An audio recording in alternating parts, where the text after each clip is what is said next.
बच्चों welcome to Bharatvarsh classes. प्यारे बच्चों, आज हम लोग कक्षा 6 गणित पाठ्यपुस्तक में प्रश्नावली 4.4 को प्रारंभ करेंगे। हमने प्रश्नावली 4.3 में किन्हीं दो या किन्हीं तीन संख्याओं का मासा ज्ञात करना सीखा था। इस प्रश्नावली के अंतर्गत हम सभी किन्हीं दो या फिर किन्हीं तीन संख्याओं का लासा यानी लघुत्तम समवर्तक ज्ञात करना सीखेंगे। ठीक है बच्चे, तो चलिए प्रारंभ करते हैं प्रश्न संख्या 1 से। आप लोग पेन और कॉपी लेके बैठोगे। किसी भी प्रश्न में डाउट हो या कोई भी चीज़ ऐसी लगती हो कि जो आपके समझ में नहीं आई तो आप लोग कमेंट कर सकते हो, मैं उसका उत्तर बता दूंगा। प्रथम प्रश्न है, गुणज विधि द्वारा लासा ज्ञात करें। गुणज विधि क्या होती है? इस प्रकार के प्रश्न को हमने प्रश्नावली 4.3 में किया था। गुणज विधि, प्रथम संख्या दे रखी है यहाँ पे। प्रथम प्रश्न है 2 तथा 4। तो गुणज विधि क्या होती है बच्चा? जैसे है 2, तो 2 का गुणज क्या क्या होगा? 2 का गुणज वे संख्याएं होंगी जो 2 से विभाजित होती है। क्या कहा मैंने? कि वे सारी संख्याएं जो 2 से विभाजित होती है 2 का गुणज कहलाएंगी। जैसे आप 2 का पहाड़ा पढ़ते हो, 2 का 2, 2 दूनी 4, 2 तिया 6, 2 चौके 8, 2 पच्चे 10, 2 छक 12, 2 सती 14, 2 अठी 16, 2 नम 18, 2 दह 20। तो ये सभी संख्याएं क्या है? 2, 4, 6, 8, 10, 12, 14, 16, 18, 20। ये सभी संख्याएं क्या हैं? ये सभी संख्याएं 2 से विभाजित होती हैं, तो वे सभी संख्याएं 2 का गुणज कहलाएगी। तो यहाँ पे लिख लेंगे 2 का गुणज, तो हम लिख लेना है 2 का गुणज। 2 का पहाड़ा लिख लीजिए, मैंने लिखा यहाँ 10 तक। अब आप लोग बोलोगे कि सर 2 का गुणज यहाँ पे आपने 10 तक ही क्यों लिखा, आपने इसके पूरे पहाड़े को क्यों नहीं लिखा? तो बच्चा यहाँ पे हमें लासा ज्ञात करना है। आपको आगे समझ में आएगा कि मैंने इसको यहाँ 10 तक ही क्यों लिखा है। ठीक है, हमने लिखा है 2, 4, 6, 8, 10। ये सभी क्या हैं? ये सभी 2 के गुणज हैं, अर्थात ये सभी संख्याएं 2 से विभाजित हो जाती है। 4, तो 4 का यहाँ पे गुणज लिख लेते हैं। 4 का पहाड़ा भी 5 बार लिख लेते हैं। 4 का 4, 4 दूनी 8, 4 तिया 12, 4 चौक 16, 4 पचे 20। यहाँ तक हमने लिख लिया। अब आपको क्या करना है? गुणज विधि द्वारा लासा ज्ञात करना है। तो हमने इसका गुणज निकाल लिया। अब इन दोनों का लासा ज्ञात करना है। लासा क्या होता है? कि जो 2 का गुणज और 4 का गुणज इन दोनों में कॉमन आ रही हो। तो आप लोग बोलोगे कि सर इसमें से 4 इसमें भी है, 4 इसमें भी है, 4 4 इन दोनों में आ रहा है। फिर आगे यहाँ पे 8 है, यहाँ भी 8 है, तो 8 8 कॉमन आ रहा है। आगे में यहाँ पे 12 लिखा होता, यहाँ पे भी 12 लिखा होता, 12 12 भी आ रहा होता। तो इस प्रकार तो कई सारी संख्याएं मिलेगी। तो मैं यहाँ पे आपको क्या करना है बच्चा, कि जो संख्या सबसे पहले मिल रही हो, क्या कहा मैंने? कि जो संख्या सबसे पहले मिल रही हो वही इसका गुणज हो जाएगा। सबसे पहले कौन सी संख्या मिल रही है? तो यहाँ पे 4 है, इसमें भी 4 है। सबसे पहले 4 मिल रही है, 4 मिल रही है, तो 2 तथा 4 का लासा क्या होगा? 4 होगा। क्लियर है? फिर से समझ लीजिए। सबसे पहले हमें क्या करना है? गुणज निकाल लेना है 2 का और 4 का। तो हमने गुणज निकाल लिया। अब यहाँ पे आप 20 तक भी लिख लोगे तो उसका कोई फ़ायदा नहीं है। आप यहाँ 4 को लिख लोगे यहाँ पे 40 तक भी, तो भी फ़ायदा नहीं है, क्योंकि हमें सिर्फ प्रथम जो संख्या मिलेगी वही हमारा लासा हो जाएगा। तो 2 तथा 4 का लासा क्या हो गया? 4 हो गया। सिंपल से प्रश्न है। चलिए प्रश्न संख्या 2 को करते हैं। प्रश्न संख्या 2 है 3 तथा 4। तो सर्वप्रथम हम लोग 3 का गुणज निकालेंगे। 3 का पहाड़ा लिख लेते हैं। 3 का 3, 3 दूनी 6, 3 तिया 9, 3 चौक 12, 3 बचे 15। 4 है तो 4 का यहाँ पे लिख लेते हैं। 4 का 4, 4 दूनी 8, 4 तिया 12, 4 चौक 16, 4 पचे 20। सर्वप्रथम देखेंगे कि सबसे पहली कौन सी संख्या है जो दोनों के गुणज में कॉमन आ रही है। तो यहाँ 3 है, इधर 3 नहीं है, यहाँ 6, यहाँ 6 नहीं है, 9, इसमें 9 नहीं है, 12 12। हाँ देखिए दोनों में 12 आ रही है, तो सर्वप्रथम 12 मिल गया, अर्थात 3 तथा 4 का एलसीएम जो होगा वो 12 होगा। क्या होगा बच्चा? 12 होगा, क्योंकि 12 इन दोनों में मिल रही है ना। 12 इसमें भी है, 12 इसमें भी है। हो सकता है आगे कुछ और संख्या मिल जाए, लेकिन हम लोग को आगे से मतलब नहीं है।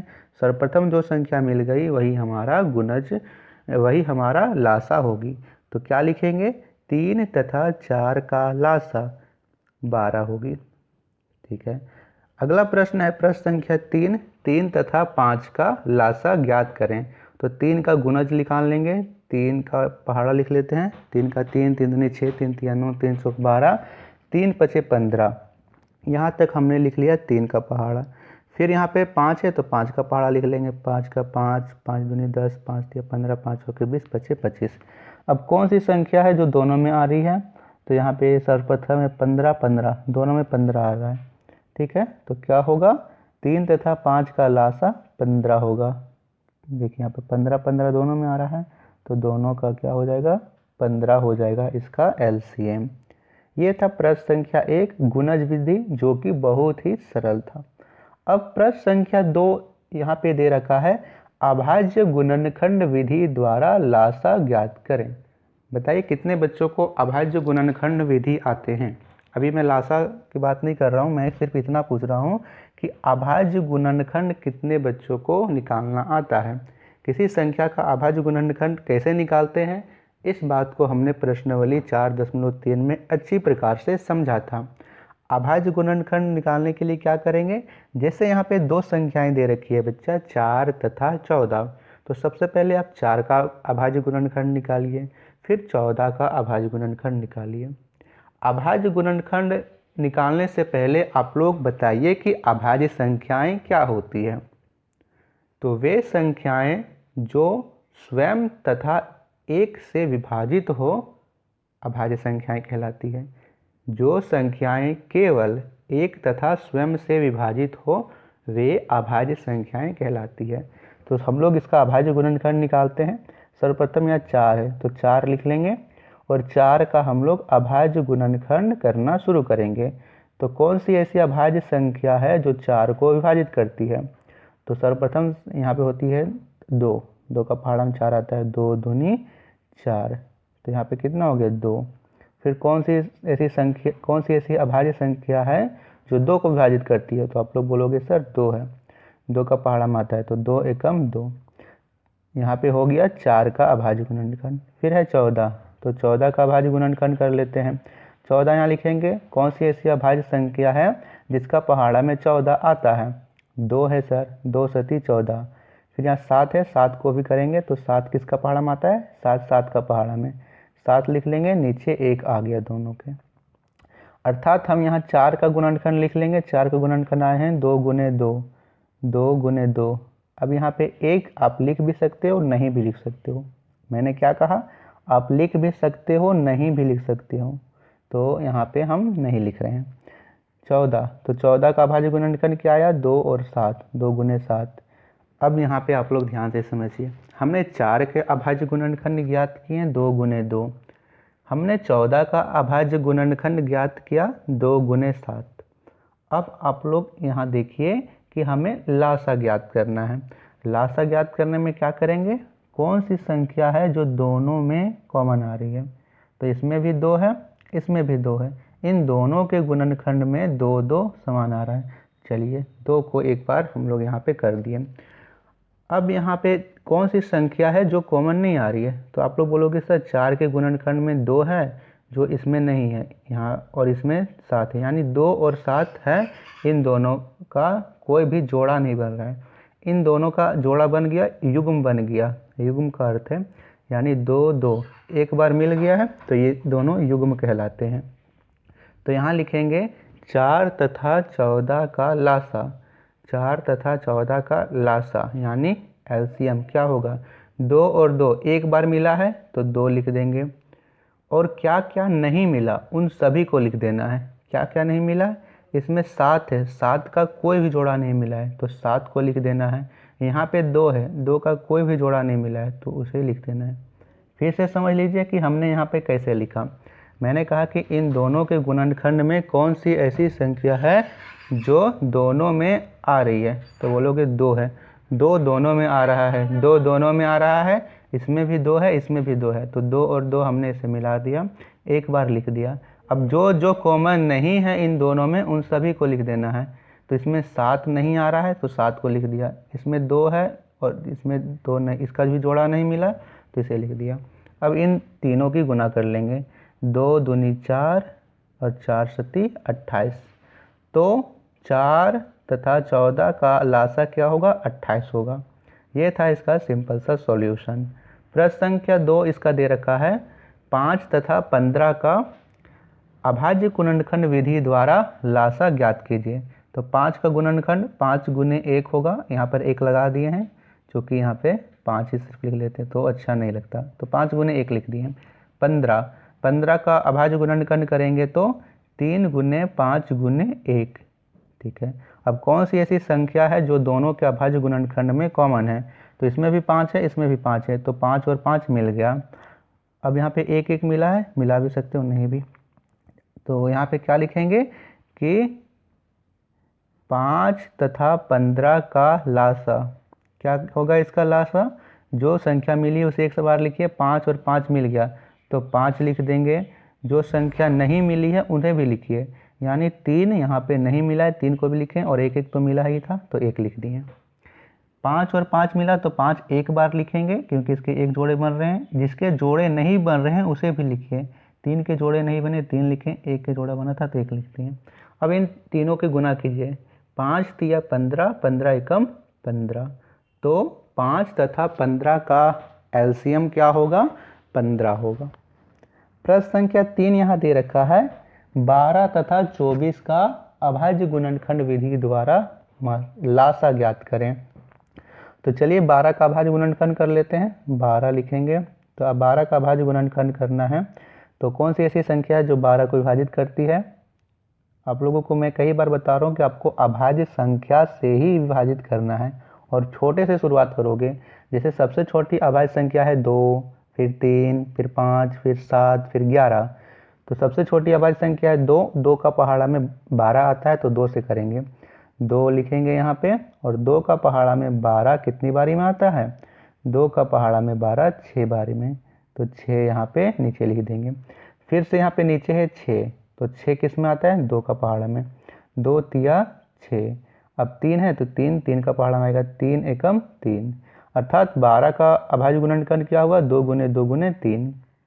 24 का अभाज्य गुणनखंड करते हैं तो 24 का अभाज्य गुणनखंड 2 से होगा, 2 का पहाड़ा में 24 बार, 2 का पहाड़ा में 24, 12 बार में 12 दूनी 24। फिर 12 को करोगे तो यही स्टेप उतर जाएगा, 2 गुने 2 गुने 3, तो 2 का पहाड़ा में 12 6 बार में, फिर 2 का पहाड़ा में 6 3 बार में, 3 का पहाड़ा में 3 1 बार में। ये तो हो गए इसके अभाज्य गुणनखंड। लिख लेते हैं यहाँ पे 12 के अभाज्य गुणनखंड हुए 2 गुने 2 गुने 3। 24 के अभाज्य गुणनखंड हुए 2 गुने 2 गुने 2, 3 बार 2 है और 1 3, यानी 2 गुने 2 गुने 2 गुने 3। कौन सी ऐसी संख्याएं हैं जो दोनों के अभाज्य गुणनखंड में कॉमन आ रही है, उसके जोड़े बना लेना है। तो यहाँ पे 2 का आ रहा है तो 2 का एक जोड़ा बन गया, फिर से 2 यहाँ पे मिल रहा है तो 2 के फिर से जोड़े बन गए, इसमें भी 3 है इसमें भी 3 है तो 3 के जोड़े मिल गए, यानी 2 को एक बार लिखना है, 2 को फिर से एक बार लिखना है और 3 को एक बार लिखना है। लिखेंगे 12 तथा 24 का लासा 2 गुने 2 गुने, अब इसमें 3 है इसमें भी 3 है तो 3 लिख देना है। अब जिसके जोड़े नहीं बने उसे भी लिख देना है, यहाँ पे 2 का जोड़ा नहीं बना है तो 2 को लिख देना है। क्या इसको गुना कीजिए, 2 दूनी 4, 4 तिया 12, 12 दूनी 24, तो 12 तथा 24 का लासा होगा 24। प्रश्न संख्या 4 यहाँ पे है 7 तथा 21 का हमें अभाज्य गुणनखंड विधि द्वारा लासा ज्ञात करना है। तो सबसे पहले यहाँ 7 का अभाज्य गुणनखंड करेंगे, 7 गुने 1 आएगा। 21 का अभाज्य गुणनखंड करेंगे तो आएगा 3 गुने 7 गुने 1, ठीक है। अब कौन सी ऐसी संख्या है जो दोनों में कॉमन आ रही है, उसके जोड़े बनाइए। इसमें 7 है इसमें भी 7 है, ठीक है सर, इसमें 1 है इसमें भी 1 है, ठीक है। तो इसमें लिखेंगे 7 तथा 21 का लासा बराबर 7 गुने 3 गुने 1, लिख भी सकते हो नहीं भी, क्योंकि 1 से गुना करेंगे तो वही संख्या आएगी। तो यहाँ पे 7 7 आ रहा है, 7 लिखा हमने, 3 यहाँ पे लिख दिया, 7 तिया 21, यानी इसका लासा होगा 21। प्रश्न संख्या 5वां दे रखा है, अच्छा बच्चा, यहाँ से मैं आपसे कुछ प्रश्न करूँ कि 7 तथा 21 का लासा होगा यहाँ पे 21। यदि मैं आपसे मासा पूछूँ HCF क्या होगा, तो आप लोग क्या बताओगे कि वह संख्या जो दोनों में कॉमन आ रही हो वही होगा इसका HCF। ठीक है, तो क्या होगा इसमें 7 और 1, तो 7 गुने 1 यानी 7। इसका HCF पूछे तो 7 होगा। प्रश्न संख्या 5वां है 8 तथा 32 का अभाज्य गुणनखंड विधि द्वारा लासा ज्ञात करें। तो पहले 8 का गुणनखंड करोगे, 8 का अभाज्य गुणनखंड होगा 2 गुने 2 गुने 2, 2 दूनी 4, 4 दूनी 8। 32 का अभाज्य गुणनखंड करोगे तो क्या होगा, 2 होगा 5 बार, 1 2 3 4 5, 2 दूनी 4, 4 दूनी 8, 8 दूनी 16, 16 दूनी 32। कितने जोड़े बने देखिए, 1 जोड़ा, 2 जोड़ा, 3 जोड़ा, यानी 2 को 3 बार लिखना है और इधर 2 बच गए, यानी 2 को 5 बार लिखना है। 8 तथा 32 का लासा 2 गुने 2 गुने 2 गुने 2 गुने 2, 2 2 2 2 2, यानी 5 बार 2 लिखना है। और हमने अभी देखा कि 5 बार 2 लिखेंगे गुना करने पर 32 हो रहा है, तो इसे भी गुना करने पर 32 ही होगा, यानी 8 तथा 32 का लासा 32 ही होगा। क्लियर है। प्रश्न संख्या 6 देखते हैं। प्रश्न संख्या 2 का अंतिम प्रश्न है। 3, 6 तथा 12 का हमें लासा ज्ञात करना है। 3 का अभाज्य गुणनखंड 3 होगा, गुना 1 लगा दीजिए, अच्छा रहेगा। 6 का अभाज्य गुणनखंड करोगे तो यहाँ पे 2 गुने 3 गुने 1 होगा। 12 का अभाज्य गुणनखंड करोगे तो 2 गुने 2 यानी 4 हो गया, और 3, 4 3 12 गुने 1, ये हो गया। सामने कर लेते हैं। अब देखेंगे कि कौन सी ऐसी संख्या है जिसके जोड़े बन रहे हैं। जोड़े बन रहे हैं अर्थात उसके यहाँ पे 2 पेयर बन सकते हैं या फिर तीनों में आना चाहिए। तो 3 3 3 तीनों में आ रहा है तो 3 एक तो हो गया। अब 2 2, देखिए 2 के जोड़े भी बन रहे हैं, हालांकि 2 तीनों में नहीं आ रहा है लेकिन जोड़े तो बन रहे हैं, तो 2 को भी ले लेना है। 1 को ले लिया और 2 को, यानी 3 2 1 ऐसे लिखेंगे। 3 6 12 का लासा 3 के एक जोड़े 3 मिल गया, तीनों में 2 भी मिल गया इसके जोड़े, और 1 यहाँ पे तो था ही, यहाँ पे जो 2 नहीं था उसे भी हमने लिख लिया। फिर से समझिए कैसे लिखा हमने। 3 3 3 तीनों में है तो 3 लिख दिए। 2 2 इसके भी जोड़े बन गए तो 2 लिखा, और जिसके जोड़े नहीं बने उसे भी हमने एक बार लिख लिया। इसे गुना करोगे 3 दूनी 6, 6 दूनी 12, अर्थात 3 6 तथा 12 का जो लासा होगा वह 12 ही होगा।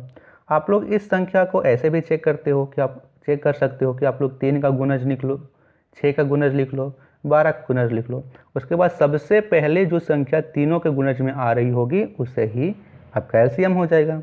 वैसे भी उसमें भी आपका एलसीएम 12 होगा। तो ये थे प्रश्न संख्या 1, प्रश्न संख्या 2, प्रश्नावली 4.3 के। आशा करता हूँ कि आप सभी को समझ में आया होगा।